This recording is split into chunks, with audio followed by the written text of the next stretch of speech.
While we don't yet know a ton about Battlefield 5 right now, we do know that DICE is staffing up quite quickly so that they can make the next chapter in this series as good as it can possibly be. First of all, we know the company is no longer going to be spending time tending to and putting new information into the Battlefield 4 CTE. That seems to indicate the company is going to be focusing whole hog on Battlefield 5. Now the company has put out an ad for a combat gameplay designer, and it looks like at least part of the job is going to be revamping the combat mechanics in the game. Most of the rest of the responsibilities have to do with working with a larger team in order to put together a game that is well mapped out.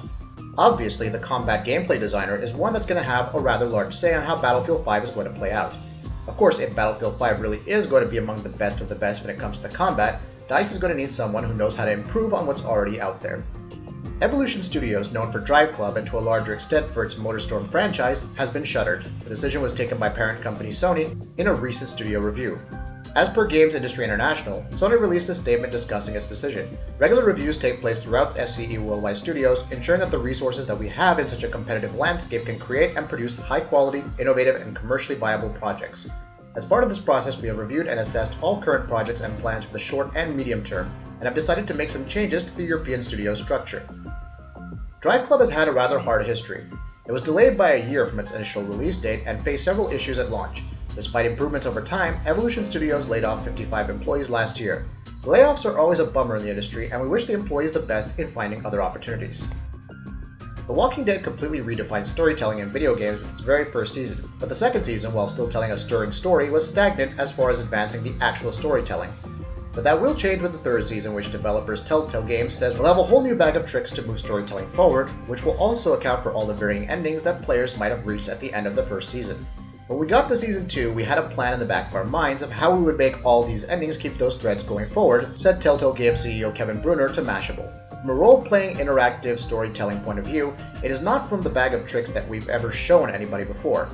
The way that we're dealing with and validating or retaining all those different playthroughs is really cool and unexpected, and I think pretty innovative from the storytelling point of view.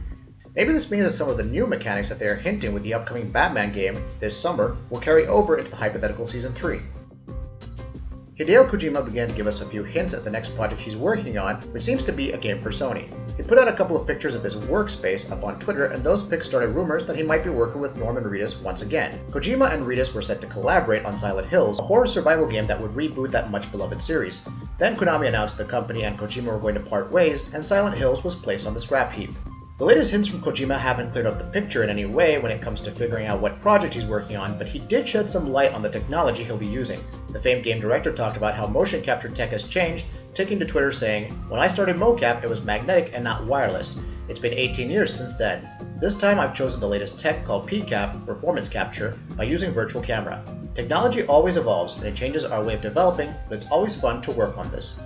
Along with that message, he posted more pictures of the equipment he was using to work on the as-of-yet unnamed game. For now, you'll just have to check them out and wait for more information. As much info as he's dropping these days, it seems likely we'll get solid news soon. And that wraps it up. What are your thoughts about this? Let us know in the comments below. And if you enjoyed this video, please like and share it on Twitter and Facebook. And why not consider subscribing? We upload some really cool videos almost every day. Thank you for watching this video, and happy gaming!